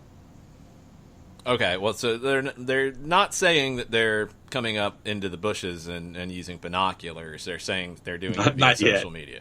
Yes. The managers are paranoid about other clubs doing more in training than they are, said a source at one club. So they're getting they do anything they want in training right now? As much as I would think, as long as you're doing. They're playing games, so there's no restrictions. Is this an old article? No. Is the Daily Mail drunk? Apparently so. It's not an old article. They're doing full training. Yeah. They're playing games behind closed doors. Newcastle was tweeting about winning a game behind closed doors, 3-2 this morning. Miguel Almiron scored a goal. They're going to have video later. So what, I mean, outside of the protocols, what else is there? There's no other restrictions. Some sides have put a member of their media team forward for one of the allotted COVID-19 tests, which means they're permitted inside the bubble, and as a result gain better access. This allows them to provide clearer footage. Moves have not gone unnoticed by rivals who have not done likewise. That's just stupid. That just means you're stupid. Like, you're scouting people because you're dumb? Like, yeah. You want somebody to get better pictures?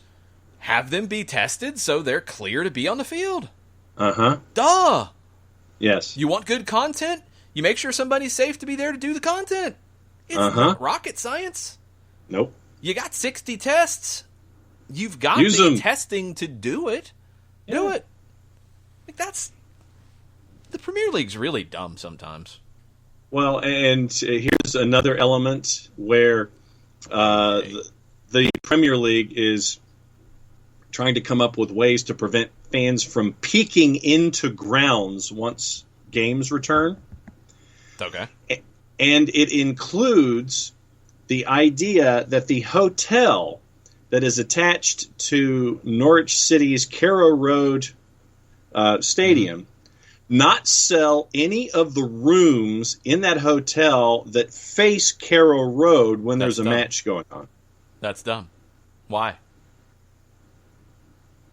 It's not like it's a hidden game. It's just you can't have fans in the stands. These fans are not in the stands. They're in a hotel room. That's Once dumb. again, yeah. Let's see. Who's saying that? Is the Daily Mail saying this again? Yes. I don't. The Daily Mail's really fallen off the list of sources that make any sense anymore. Fans congregating, from the article, fans congregating is a major concern for clubs as it could jeopardize their chances of receiving safety certificates from local councils, which could in turn mean the season cannot be completed. That to me is a big stretch. Okay. First off, they're not in the stadium. They're in a hotel. Does Norwich, as a club, run the hotel?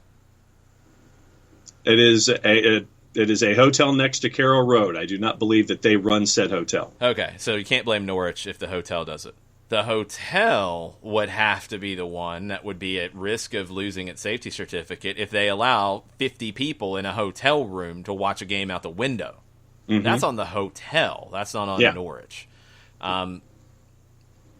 NASCAR has condos, right? In Hampton at Atlanta Motor Speedway, and people were watching the race from condos. Yep. Now, they had, I think, restrictions on how many people were going to be in there, and did everybody follow it? I don't know. I haven't heard of any instances of being a problem.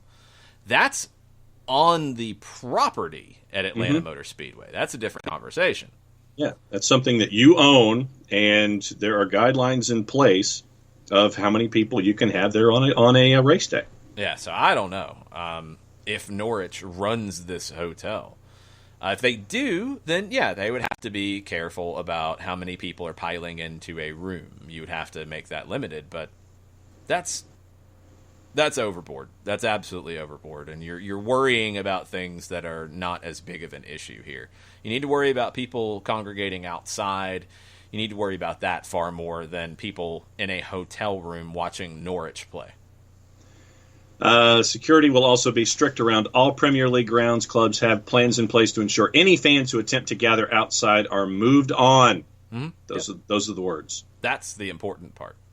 Yeah, that's the headline. The hotel in Norwich is not an issue. There are, Villa, Burnley, Palace, Everton, Norwich, Sheffield United, Watford, and Wolves all have open corners to their stadia, which could offer a view of the action. Well, then you don't let people congregate. Yes, and completely if agree. It's not your property, then it's on those people to manage that situation. Is what it is. Yeah. So I saw those two notes this morning from our friends at the Daily Mail and was like, wait a minute. Brighton apparently is going to allow for cardboard cutouts of fans to take over the empty seats. Yeah, a bunch of people have talked about this. Brighton's on the list with a whole bunch of some championship teams as well. They're talking about selling them. I think Tenants UK company is talking about being involved in producing them.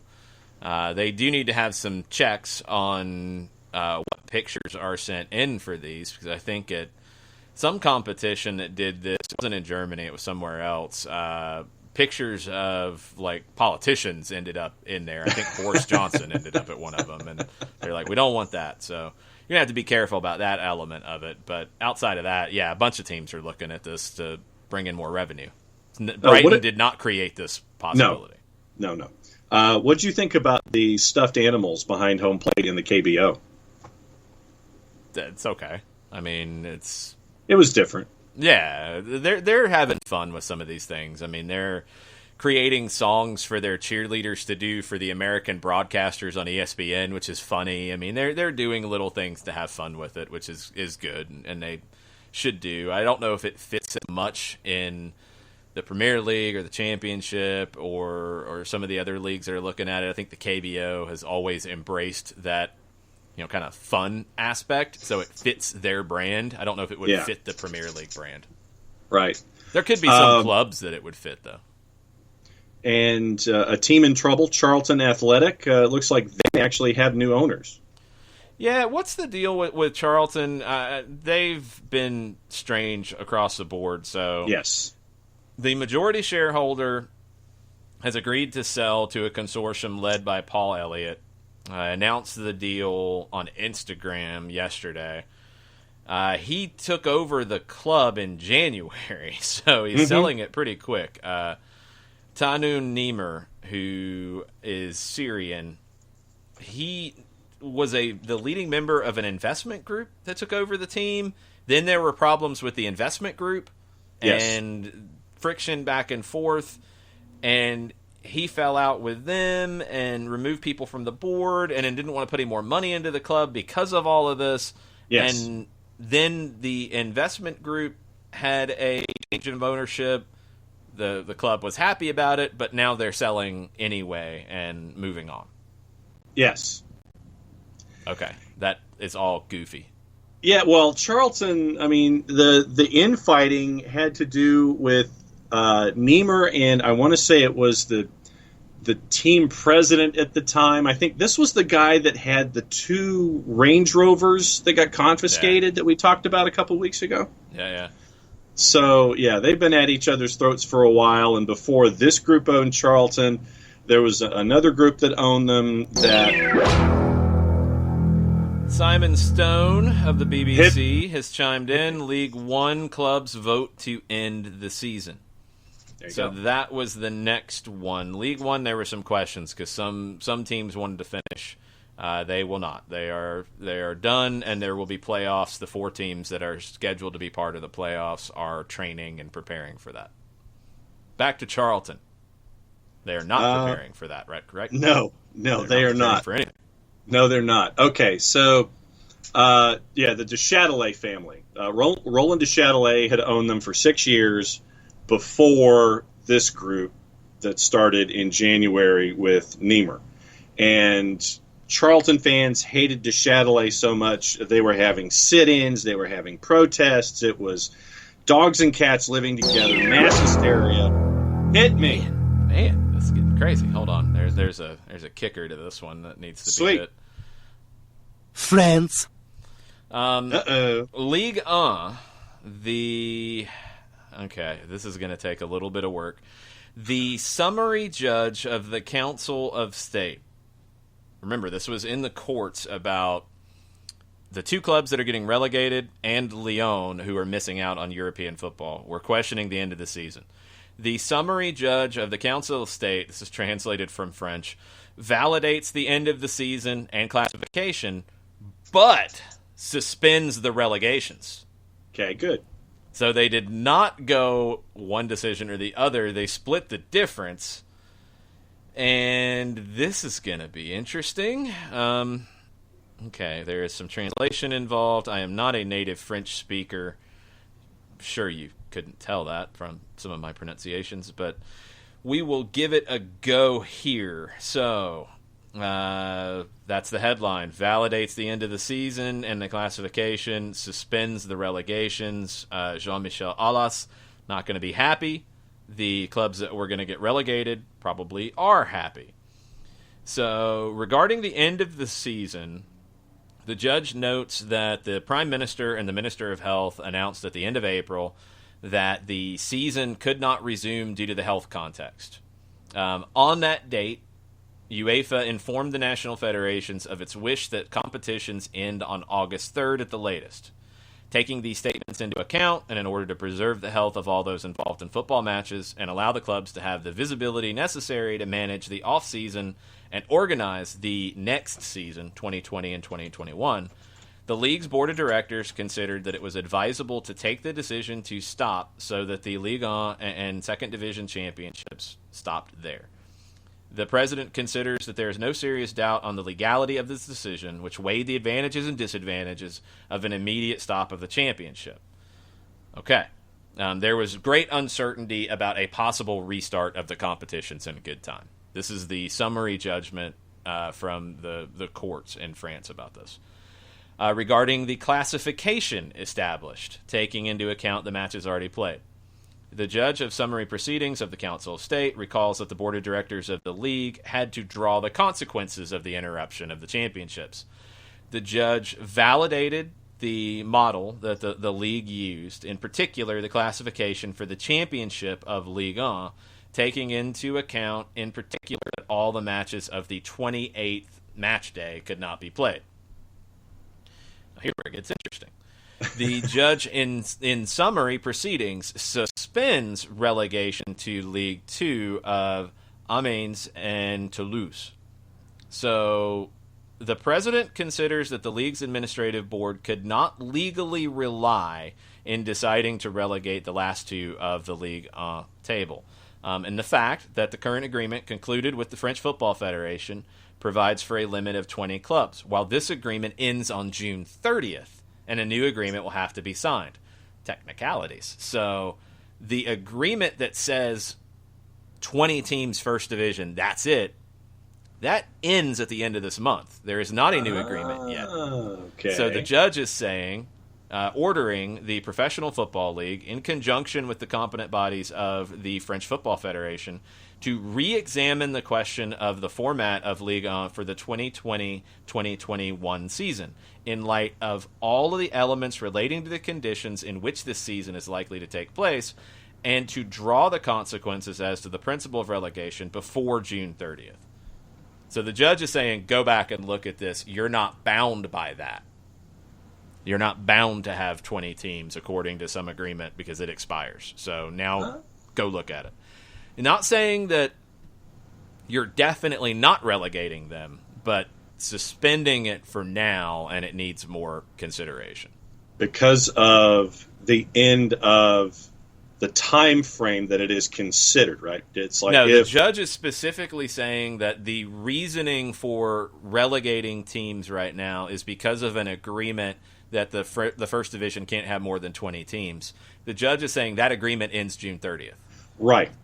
That's so because it's not that, about the season didn't finish or any of that. It's saying that this was Aulas's argument on the season stopping to begin with, was that you were doing it on faulty information. The judge is saying, no, the information on doing that was good. The information on deciding who wins in the classification is good.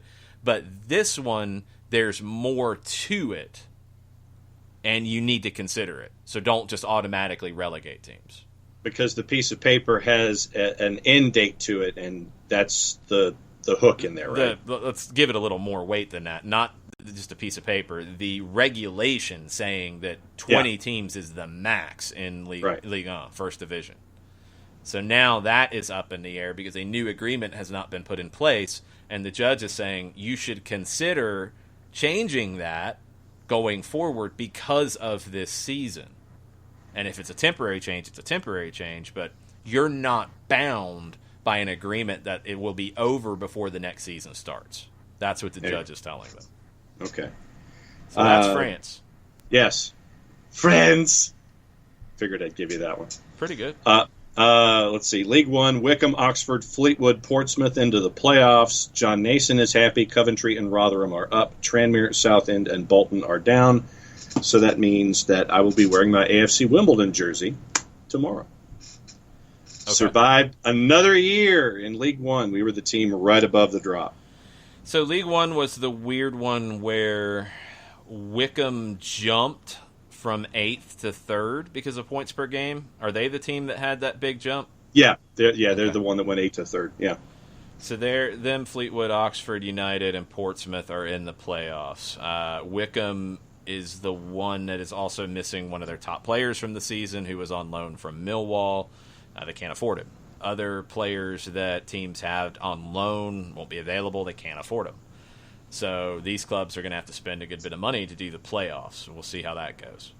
There is still a question on the League Two side because of the potential penalty for Macclesfield for not paying their players in March. Is that right? Yes. Yep. Second time this year. They had a suspended sentence, basically, and if they fulfilled the terms, then they'd be okay. They wouldn't hit that penalty.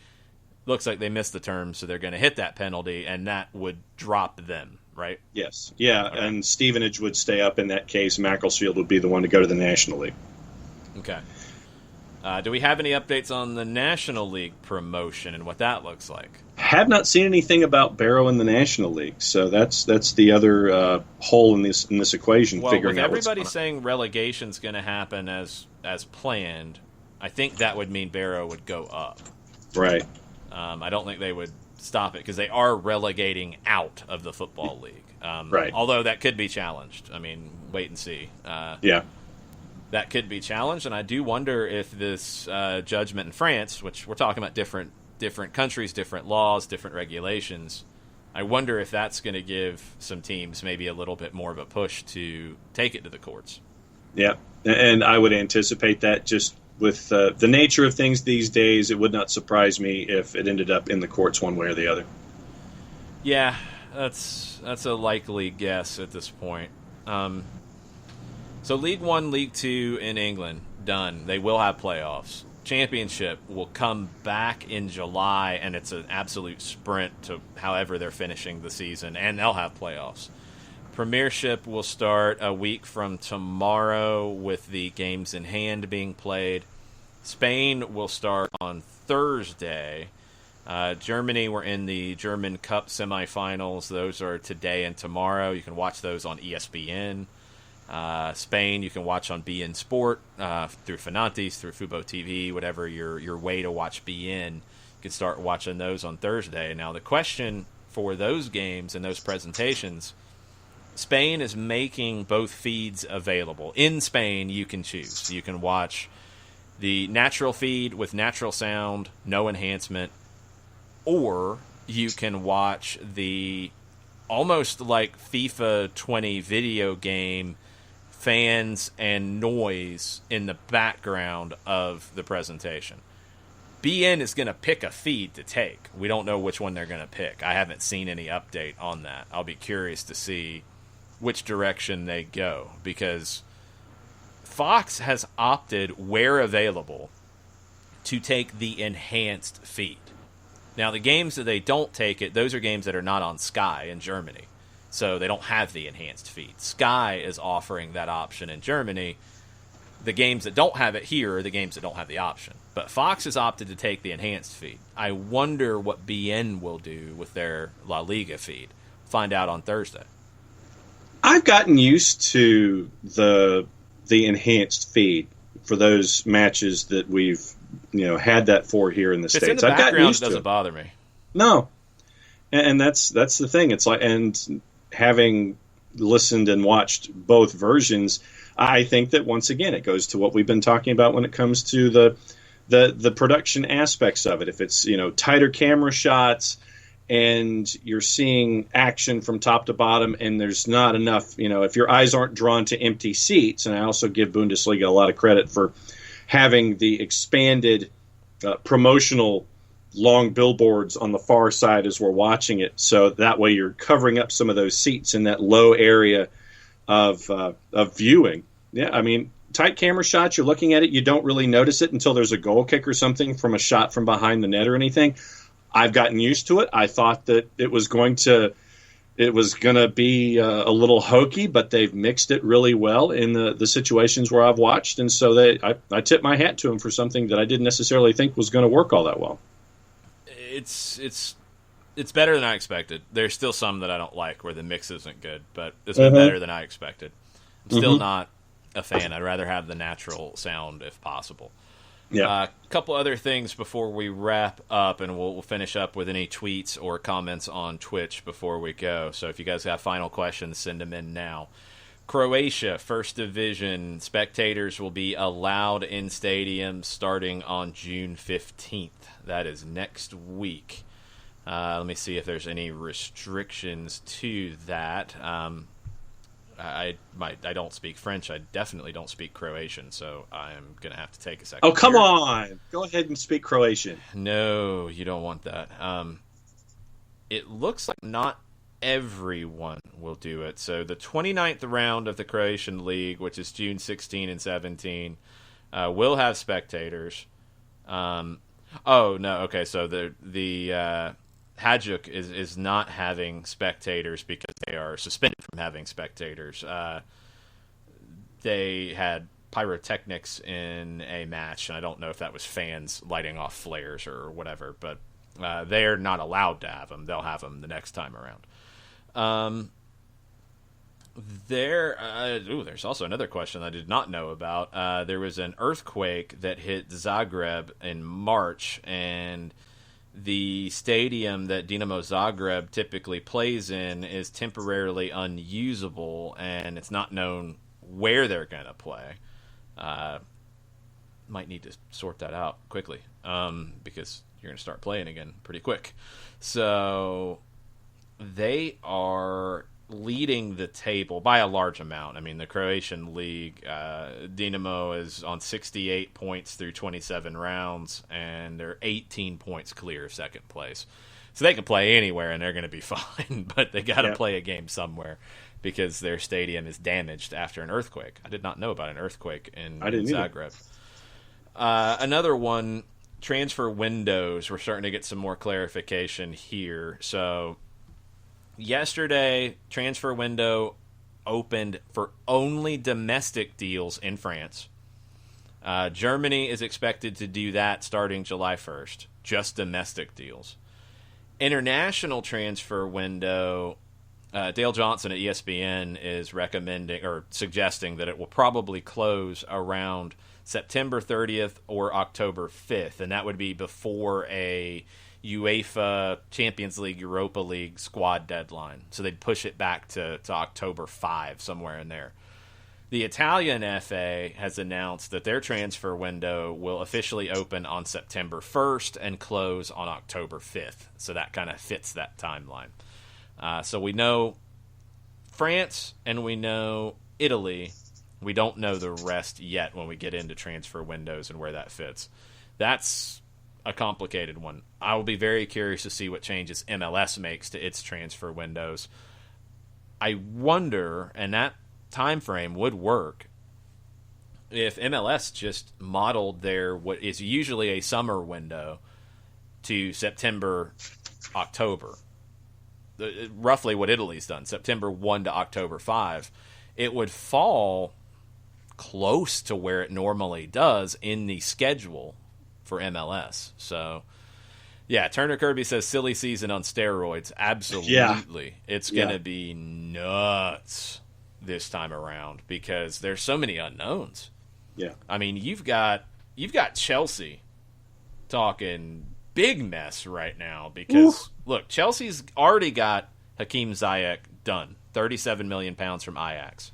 Looks like they're going to get Timo Werner. Most people have pretty much said that's going to happen. £53 million from RB Leipzig. Now they're being linked to Kai Havertz from Leverkusen. 75? £89 million. Yeah. 100 million euro is what they're saying Leverkusen could be demanding from this. So there's talk Chelsea would like to get it down to about £70 million. We'll see. It's a lot of money. And this goes back to something that Arsene Wenger talked about. So Arsene Wenger, if you haven't followed what he's been up to since he is not coaching anymore, he is the FIFA chief of global football development. And right now he's looking a lot at the big picture of stuff. And his warning, I think, is 100% valid. The strong will be stronger and the weak will be weaker. Mm-hmm. He said the difference could be augmented. If you look at the economic predictions, it looks like all productivity will be down between 8 to 10% across Europe. The Central Bank of Europe is predicting that next year we will be positive again. I think it will not change a lot economically for the top clubs. What is terrible is that the lower leagues will suffer a lot. The real problem of the game is not the top level. The real problem of our game is the lower leagues. He's not a fan of a salary cap.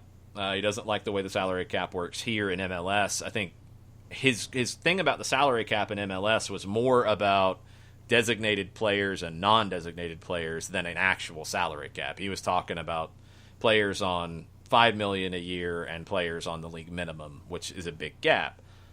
You do have gaps in any club. You do have players who are on larger amounts than the rest of the squad. That's normal. But in MLS, it's exaggerated a little bit more, and with smaller numbers on those bigger numbers. So that's more the issue. He's not a fan of salary caps. He has talked about financial fair play, and he's been a fan of it, but he doesn't want it to skew it too much. He said it presents something of a dilemma.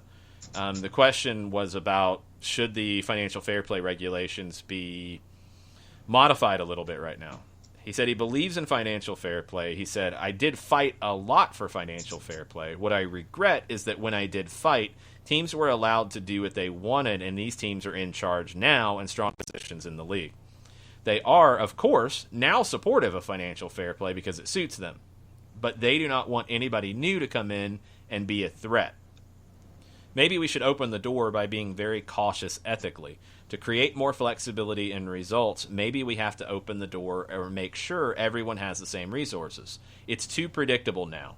For example, in France, before the championship starts, everybody asks who will be second. Paris Saint-Germain's well-funded dominance does not lend itself to a multiple-horse race. Germany, La Liga, although there's a couple teams at that level. England, there's more teams at that level, but yeah, I mean, there are teams who go into seasons and the best they can hope for is second or third or seventh. You know, I mean, that's where it's at. That's not the case in MLS. It's not just because of the salary cap, but the salary cap's part of it.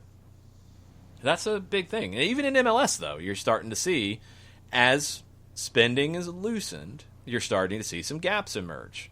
Atlanta is going to spend. LAFC is going to spend. I think the format does give teams who don't spend as much the opportunity to compete. Sporting Kansas City hasn't generally spent as much. Columbus hasn't spent as much. The Red Bulls choose not to spend as much. Those are all competitive teams. I think MLS is a better competition for that. Can other leagues around the world find a way to hit that? I don't know. You're changing a lot of things and a lot of structures that won't be easy to do on the fly here. And now is the opportunity to look at it, and we'll have to see how they handle it. Every league's got these questions. I mean, Argentina has them with Boca and River, although the short season format in Argentina has created some chaos. The Apertura and Clausura formats in different leagues, in Mexico, for example, you've seen teams come out of nowhere and win a championship. Can they do it over 40 games? Maybe not. Can they do it over 20 and a playoff? Yeah, they can, and it happens. Is that something you're going to look at more? I don't know. I don't know what the way forward is, but football needs to look in the mirror here about all this and see what they can do to make it better at the moment, and also what they can do to help the lower divisions, because they're vital. They're different. They have different needs, but they are vital to growing the game in areas that the first division can't be in. Young players can get playing time. They can be in different parts of a country. They can, connect to, more localized communities. They're vital. And whether you're talking about USL League One, NPSL, NISA, lower divisions here in the United States, lower divisions in England, lower divisions in Germany, it's all vital. Lower divisions are very important to this, and those are the ones that are going to get hit the hardest by this, along with the women's leagues. The growth of the women's game has to continue, and FIFA, confederations, national federations have to find the way to support the elements of the game that need that support now more than ever. And programming note, we're going to catch up with friend of the network, Sarah Cardamone from the USL offices to get a League One update. And we'll catch up with her tomorrow and post that to the network in short form to get the update on what's going on down in League One. Anything else on Twitter before we wrap up? Yep. Real quick, El Mataflow has posted since I'd asked about South America, he went down and gave us a list about Ecuador. And so for those in the timeline that want to look at Ecuador and who to follow and reasons why, he did some really cool stuff there. Marshall, I have your answer about the Mayor's Office of International Affairs and Darren's appearance on the 18th. The city, it's once again the importance of modifiers. The city has been building relationships with different international franchises to support their global sports initiative. And so that's what the Borussia and the Flamengo relationships are about. So, once again, all about the modifiers. Yes, this is very important. So, if you're interested in learning about Ecuadorian soccer, my fellow Swansea... Well, tell Swansea, us about it. Okay! I mean, it's a thread. Why are you not giving fair shake to Ecuador and their league and El Mataflow's thoughts about it? I will give them a fair shake. It is a thread, so I will give you the greatest hits. What do you have against Ecuador? 0. Okay, I want to make sure. Bippy. Nothing. But it's a thread, so I'll try to blow through it as best I can. All right, yeah, Ecuador. Give us the highlights. Good. He says, LDU Quito is historically the best team in Ecuador in the continent, only team to win all major club competitions in CONMEBOL. Independiente del Valle is easily the best youth system in the continent. That's the one I like. They're one of the best youth systems in the world, and what they've done is really interesting. There's been a lot of cool things written about them as they've built that club up. So, yeah, that's a fun one to check out. They won the Sudamericana last year over Colón from Argentina. And says the best youth system in the continent, constantly producing talent for the national team. U20 and U17s have probably are 50% comprised of their players. IDV just won Copa Sudamerica 2019, making them the second club in Ecuador to win an international trophy. Emelec and Barcelona SC are big teams from Guayaquil. Those two are fun to watch because they transfer in a lot of the league's best players, regularly competing for the title. Delfín is a fantastic team, currently the defending champs. They're from Manta, the city that experienced the devastating earthquake. El Nacional is an interesting team, comprised of players from Ecuador, like Guadalajara or Athletic Bilbao. They haven't been great, but they're a historic giant. Universidad Católica can be fun, formerly managed by Jorge Celico, current Ecuador U20 coach. Stylistically fun to watch for a long time due to their imposition of a vertical possession game. Definitely not the same since Celico left, but still good.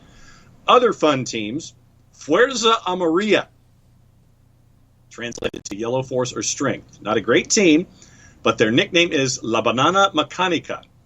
Yes, the mechanical banana. I like it. The Guayaquil City was originally River Plate, Ecuador, and are in a relegation battle. Mushuk Runa is nicknamed El Ponchito for the indigenous-style poncho identified with the club, an overly simplified explanation. Aucas is a team whose academies produced some very good players lately, and their nickname is Papa Aucas, father, not Pope or potato. Deportivo Cuenca is a fun dark horse team like Universidad Católica. LDU Porto Viejo just got back in the first division after a long spell in the second division. Orense, Almeida, Técnico Universitario are outsiders. Técnico enjoying some moderate success at the moment. And finally, some fun. SD Quito is in the third tier now, but were a powerhouse before financial ruin. Espoli is essentially if a police academy had a team. Out of everyone, IDV does the best to grow the game and national identity in Ecuador for both men and women. Fin. Nicely done.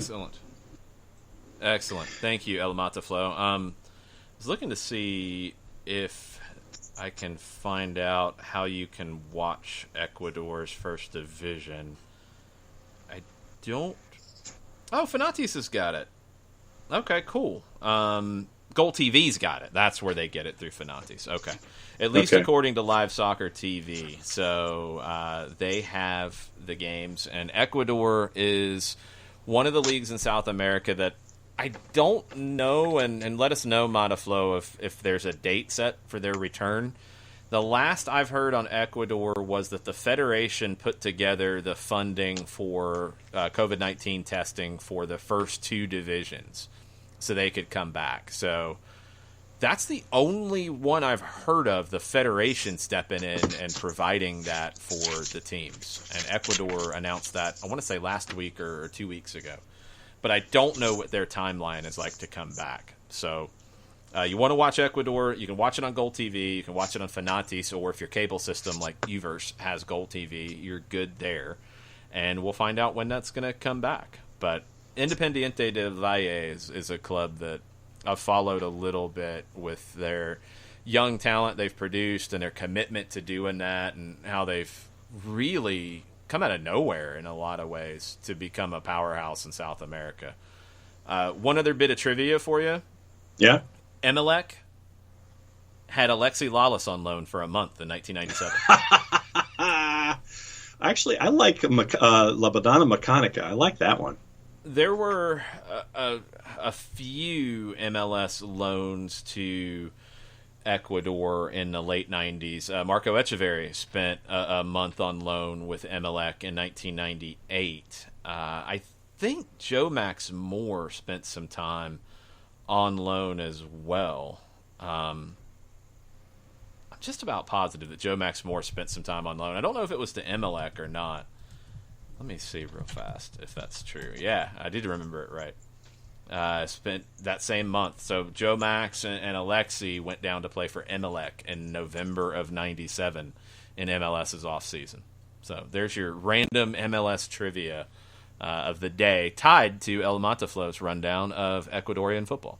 Strong stuff. There was one other thing I can't find that I should have saved the link to, and it had to do with player evaluations in the current marketplace, and they had 3 players, I believe, above the player evaluation of Lionel Messi. So I'm going to try and find that for tomorrow. Messi's older. I mean, yeah. Like, Lautaro Martinez is probably one of them. Mbappe was. Yeah, Mbappe. Yeah, you're talking about guys who got 10 to 12 more years left in their career than Messi. So, yeah, it's not saying they're better. It's saying that they're worth more. Those are two different things. That's no surprise. So I'll try to find that for tomorrow. Once again, it was from our friends. It was from our friends at the Daily Mail. I just thought that it was fun to look at the numbers. Then it's garbage. So then forget it. Do you know that it's Bill and Ted Day today? It's Bill and Ted Day today? Uh-huh. How is it Bill and Ted Day today? Because they said so with their hashtag on Twitter, and they're releasing the trailer for Bill and Ted 3. Okay. So it's Bill and Ted Announcement Day. Well, I mean, the hashtag is Bill like and Ted Day. The word announcement isn't in the hashtag, but it's just Bill and Ted. Announcement's a long word for a hashtag, John. That's a lot to type for a hashtag. Takes up a lot of characters. Yes, it does. But, yeah, so apparently today is the trailer for Bill and Ted 3. That was a random drop-in. Okay. Well, I'm staring, I've complimented El Mataflow in the timeline about his fantastic breakdown of Ecuadorian soccer, and then I look off to what's happening, and the hashtag says Bill and Ted Day.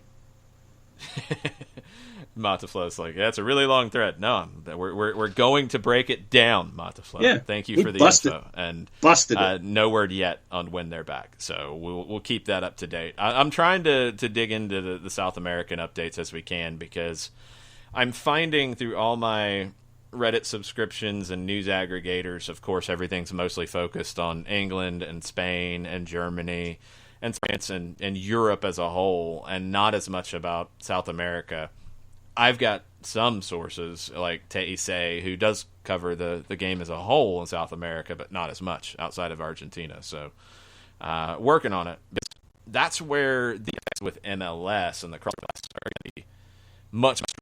So we will keep you posted about South America as best we can. El Mataflow and others help us a great deal with that. We'll have more to talk about tomorrow morning. Lots of updates out of England as they continue to vote on things. We'll talk about the German Cup semifinal with the 4th Division Saarbrücken today. If you have not...